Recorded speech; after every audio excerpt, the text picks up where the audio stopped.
Assalamualaikum warahmatullahi wabarakatuh. Perkenalkan, nama saya Nurul Laratulaini dari Prodi Pendidikan Bahasa dan Sastra Indonesia, Fakultas Keguruan dan Ilmu Pendidikan Universitas Muria Kudus. Perbedaan jenis penelitian kualitatif dan penelitian kuantitatif. Yang pertama, penelitian kuantitatif mengukur fakta yang objektif, terfokus pada variabel-variabel.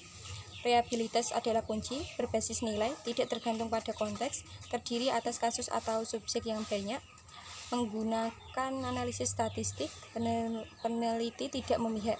Sedangkan penelitian kualitatif mengkonstruksi realitas sosial dan makna budaya, berfokus pada respon dan peristiwa. Keaslian merupakan kunci, tidak bebas nilai, tergantung pada situasi atau konteks, terdiri atas beberapa kasus atau subjek, bersifat analisis, meneliti memihak. Contoh artikel penelitian yang menggunakan jenis penelitian kualitatif dan kuantitatif yaitu meningkatkan keterampilan menulis karya ilmiah melalui teknik sampling pada siswa SMA Negeri 1 Singaraja. Analisis wacana kritis atau AWK merupakan upaya atau proses penguraian untuk memberi penjelasan dari sebuah teks atau realitas sosial yang dikaji oleh seseorang atau kelompok yang dominan cenderung mempunyai tujuan tertentu untuk memperoleh yang diinginkan, sehingga ditemukan sebuah konteks yang harus disadari dan adanya kepentingan. Oleh karena itu, analisis yang terbentuk selanjutnya didasari dan dipengaruhi oleh penulis dan beberapa faktor.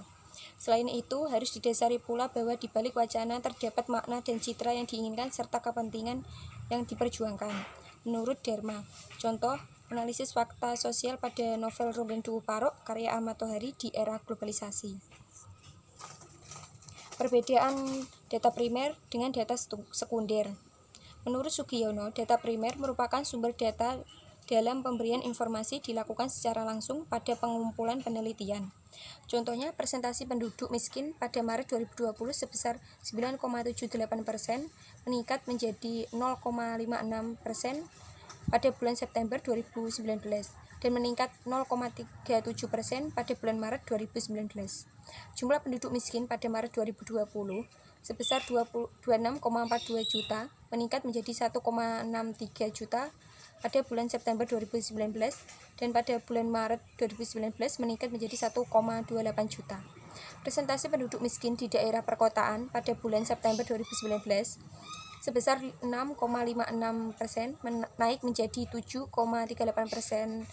pada bulan Maret 2020. Sementara untuk persentase penduduk pedesaan di bulan September 2019 sebesar 12,60%, naik menjadi 12,82% pada bulan Maret 2020. Dibanding bulan September 2019, jumlah penduduk miskin pada bulan Maret 2020 di daerah perkotaan hanya 1,3 juta dari 9,86 juta orang pada bulan September 2019 menjadi 11,16 juta pada bulan Maret 2020.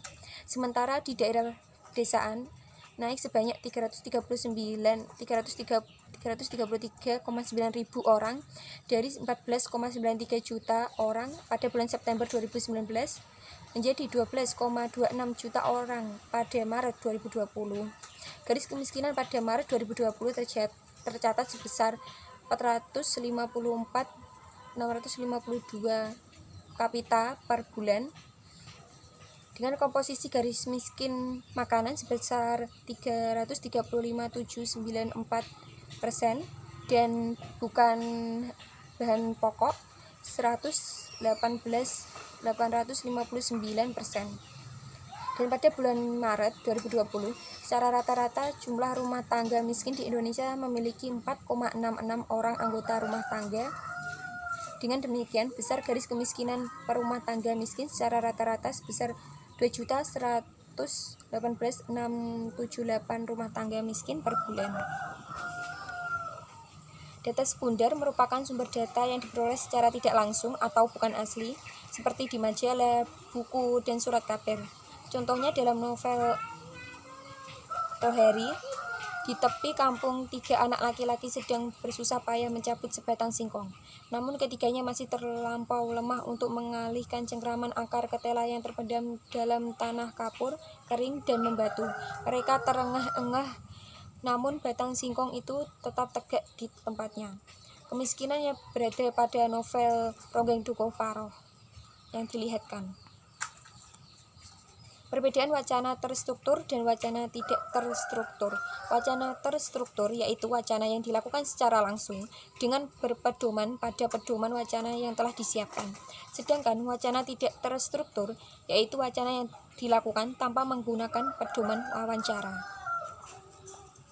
Perbedaan sumber data primer dengan sumber data sekunder.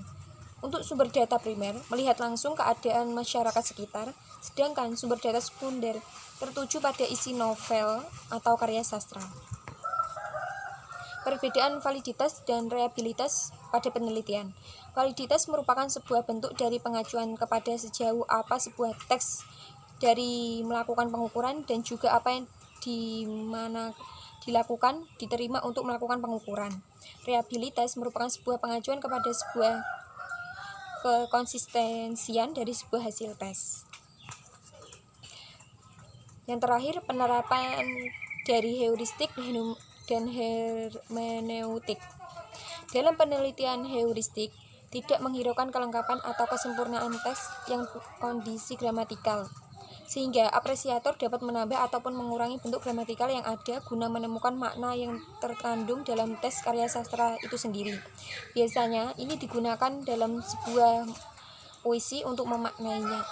Sedangkan hermeneutik adalah mengkaji makna melalui pembacaan yang berulang-ulang dengan meramalkan makna yang terkandung secara tersirat dalam karya sastra dengan menggunakan segenap pengetahuan yang dimiliki. Kurang lebihnya mohon maaf dan wassalamualaikum warahmatullahi wabarakatuh.